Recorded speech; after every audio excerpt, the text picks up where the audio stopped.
How you doing, YouTube? Welcome back to another episode of Digs of the Day, episode 12. I'm your host, DJ Tricks, and today we're going to be looking at children's albums. I've been buying a lot of children's albums lately, and it's one of the things that I've started collecting, and I just wanted to encourage you guys out there. I know a lot of you guys like a lot of that Sesame Street stuff and Disney albums to continue to search for them. If you find them, go ahead and buy them and put them where they belong. You know, share them with your kids. And you know, today it's harder and harder to find children's albums that are in good condition because, you know, back in the 70s and the 80s when kids got albums, they were probably like me and they scribbled all over them, and most of them got damaged. So if you find them in their good, you know, good condition, go ahead and take them, pick them up and save them. And a lot of them could be high priced. You know, you're looking on eBay. Like for instance, this first album I'm going to share with you is Fat Albert and the Cosby Kids Halloween album. And I picked this one up for $3.99 at a record shop in Torrance titled, I believe it's Record Recycler, or is it Recycled Records, on Crenshaw Boulevard over there. So you might want to check them out. I believe it's Record Recycler. And I picked this up for $3.99, and it goes for about $35 on eBay. And this record is in excellent condition, if you can see it there. And I'll go ahead and share a snippet with you, and we're going to go ahead and listen to this album right now. Hey, Mudfoot, you know what we're here for. Lay some treats on us.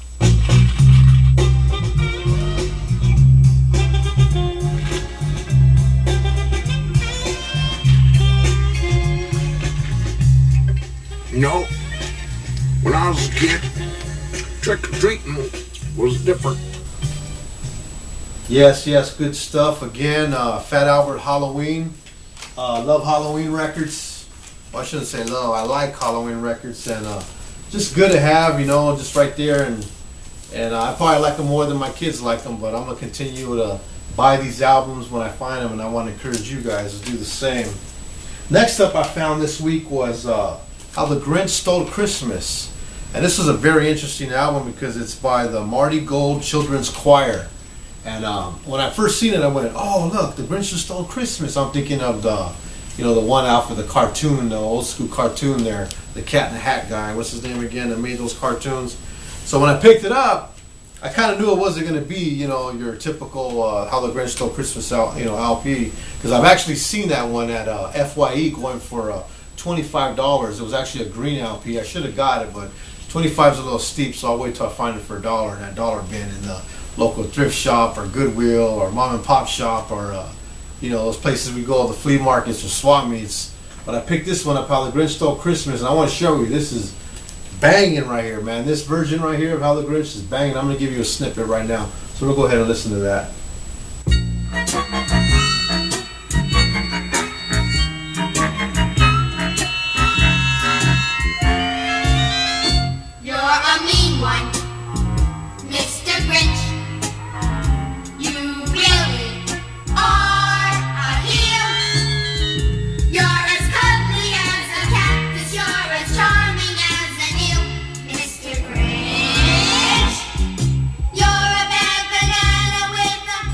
Yeah, good stuff again. How the Grinch Stole Christmas by the Marty Gold Children's Choir. If you ever see it, make sure you pick it up. It's going to be a good album this Christmas to throw on and listen to. Next up, I found this one for $1. It's Sounds of Terror. And I actually used to have this album when I was a child. I probably have one still right there in my collection. I got to double check. But it's basically, it has Sounds of Terror. And if any of you guys ever heard of a group called the Knights of the Turntable, they came out back when the Wrecking Crew were out back in the early 80s. They actually used this album on a song called Techno Scratch. Or I believe it was We Are the Knights. And they actually were scratching with some of these sound effects here. The good thing about this album is when I picked it up, it was still in the plastic. And it actually had the, look at this here, it actually had the hand thing of the ghost here. You know, you put this little glove on your hand and it's like, hey everybody, how you doing? That's pretty cool, huh? The little ghost hand thing still inside the album, so I was excited about that. Anytime I find a Halloween album in this good a condition, regardless if I have it or not, I'm going to pick it up. So if you ever see this album here, go ahead and pick it up, especially if you can get it for $1. These albums go for about $15 now on eBay. Next up I picked up was Hey There, It's Yogi Bear. So I'm interested in hearing this one. I used to like Yogi Bear when I was a child, and when I opened up the album, it actually had this in there. which is a paper here. It says, "Hey there, it's Yogi, the funniest bear anywhere." And it says here that if I send this in, they'll send me for $1.95 an 8mm home video. And you guys know what 8mm home videos are. It's those the projector videos there. So maybe I wonder if this is still active. I gotta send it to it says 711 5th Avenue, New York, New York. So maybe I'll send that in and they'll send me my 8mm video or what. So yeah, I picked this one up for $1 at a flea market. Again, it's Hey There, It's Yogi Bear LP. Excited to hear that one. Next up, I actually paid $2 for this one because the guy was arguing with me about how he had all these albums going for $200, which he probably didn't. It's Star Wars and Other Galactic Funk by Meco. You see that one there? I never had it. I've seen it before. I've seen it going for $11.99 on eBay, so I had to pick it up even though it was only $2. So I'm guessing it's like funk style, or it's on Millennium Records. So I'm interested to see how this is. It's Meco, spelled M-E-C-O. That's by the Galactic Funk, again, Star Wars. So I'm going to go ahead and listen to this tonight and see how it sounds. Matter of fact, I'm going to give you a snippet of it right now.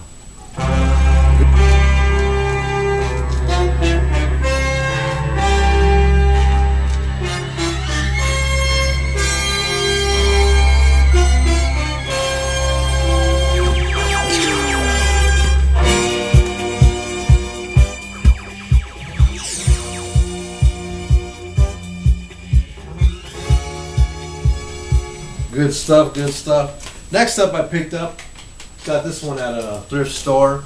Puff the Magic Dragon and other songs. You know, you guys remember the old song Puff the Magic Dragons. And this one's on Golden Records, so this is the actual oldie. Puff the Matter of fact, I'll go ahead and play a snippet for you right now so I don't got to sing it.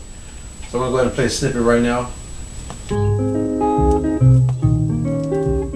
Puff the Magic Dragon lived by the sea and frolicked in the autumn mist in a land called Honolulu.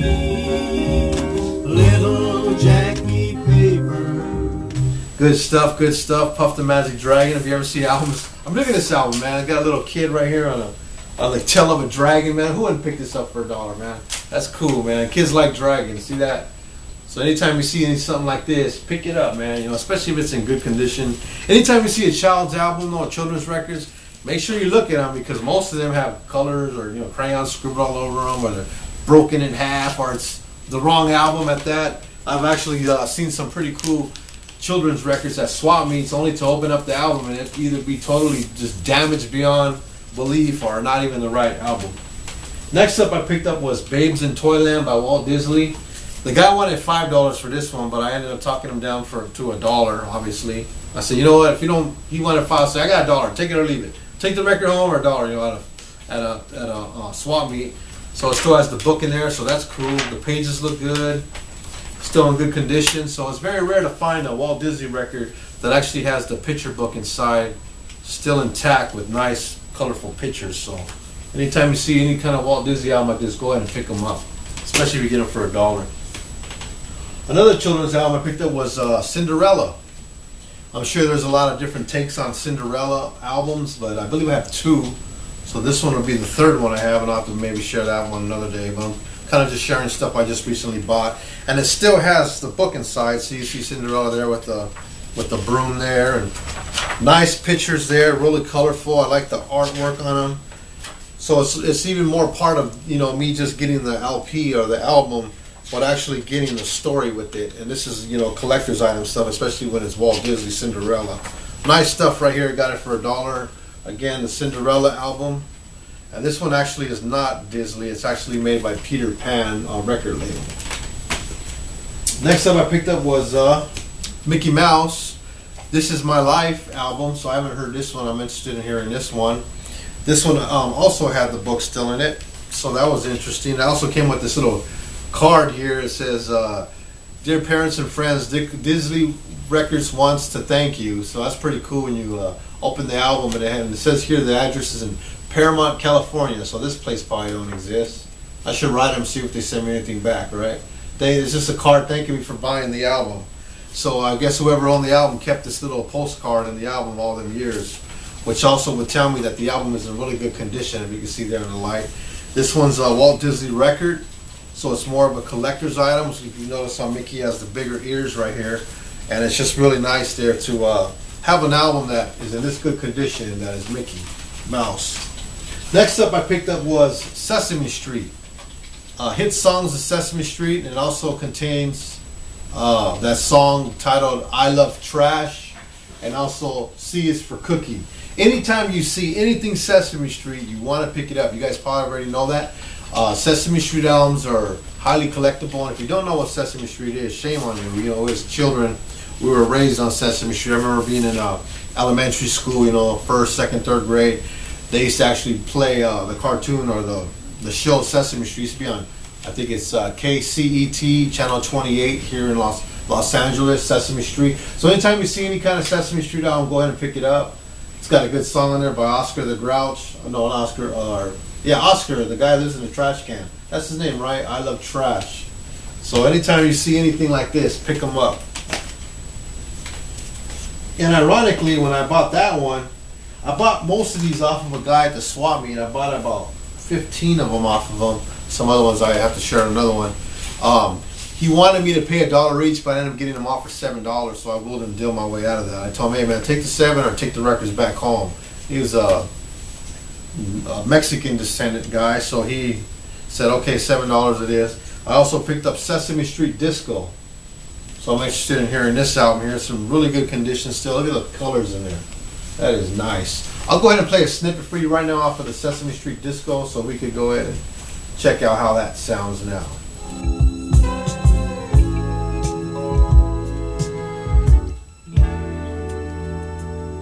It's not that easy being green, having to spend each day the color of the leaves, when I think it could be nicer being red or yellow.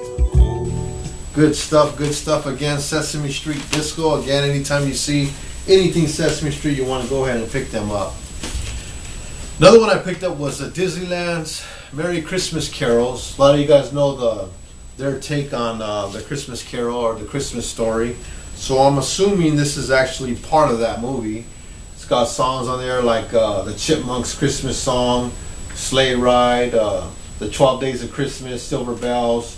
Oh, even Joy to the World, a Christian Christmas song. So anything Disney I'm going to buy again, especially when it's in this good condition. It's not a gatefold album, so it's got the OG Disney there, print right there. Really good condition, so look forward to playing this Christmas. Again, anytime you see anything Disney, you might want to pick it up, especially if you're getting it for $1. Next up I picked up was Sesame Street 1, original cast record. So man, I kind of got lucky when I found all these Sesame Street records all together from that same guy. I bought, like I said, between 12 and 15 of them for $7. So again, this is a CTW Sesame Street 1 original cast record. I've seen it going for $25 on eBay. So anytime you see anything Sesame Street, you might want to pick it up and add it to your collection. Another one I got was Christmas Favorites. Disney's all-time 13 favorites. Yeah, 13, that's a lot of 13 all-time favorite Christmas songs. So this might be a take off this other album I just showed. So again, anything Disney I'm going to get. Check out Mickey Mouse there, Minnie Mouse, the whole gang there, Donald Duck, Goofy. It's really nice. Donald Duck even has his wife there and the kids.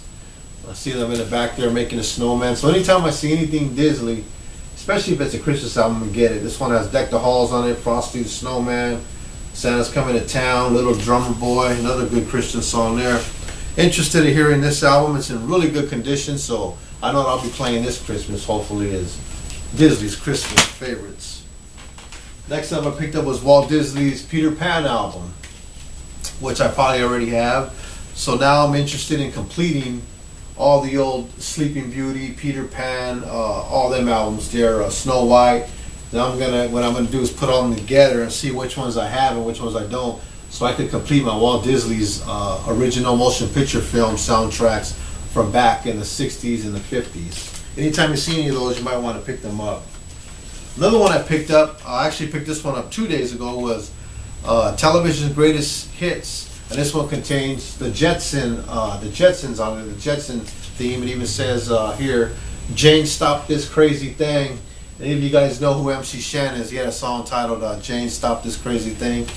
I believe it was, Jane, Stop This Crazy Thing. You know, Google that. Google MC Shan. His name is S-H-A-N, and you can hear the song where he actually uses the sample. He actually was threatened to get sued, so they actually had to take that off of the song. So when the album came out, that Jane, Stop That Crazy Thing from actually the Jetsons was taken out. I haven't heard this album yet, so I'm looking forward to it. As a matter of fact, I'll play a snippet for you right now.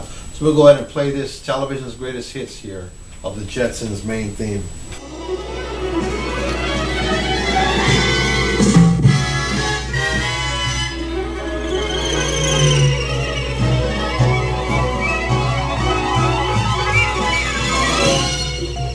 Meet George Jetson. His boy Elroy. Good stuff, and another one I found was Walt Disney Presents The Little Engine That Could. It's also an interesting looking album, has a train on it, and the train going up the hill, and just nice artwork. Look at the back there. It's by Casey Jones, so anytime I see something like this, even if it's not one of the theme movies, I'm going to buy it, just because I'm kind of, a junkie for old Walt Disney albums, being that, like I said, most of them are damaged beyond belief. So anytime you find something like that, it's in good condition, it's $1, pick it up, because these albums are going to be worth quite a few bucks in the near future. Lastly, I picked up I was pretty happy to find this one. It's actually the first of hopefully many that I'll be able to find is a Charlie Brown album. I don't have any Charlie Brown albums, so this one is actually, I believe, a Valentine's one, You're in Love, Charlie Brown. This album is in excellent condition, and this album was going for $25 or between $15 to $25 on eBay. So I got it for less than $1. I'm pretty happy about that. And if you see the inside here, this album is in excellent condition for a child's album. Love the detailed artwork, the colors there, just all around nice. Anything Charlie Brown I'm always looking for. I actually seen on eBay, the Great Pumpkin Charlie Brown album going for $40. So I'm hoping that I just find it, by luck somewhere at a thrift store, at a local record shop, because I really want to get, the Charlie Brown Christmas, the Charlie Brown Thanksgiving if they have it, Race for Your Life, Charlie Brown, anything Charlie Brown LP. I've been really trying to find for a long time, and I finally found one, so I'm pretty excited about that. And that's my phone going off. Yeah, my phone rang, had to block that thing out, sorry about that. Forgot to mute my phone, we'll make those mistakes. But again, actually, let me give you a snippet of this Charlie Brown album right now.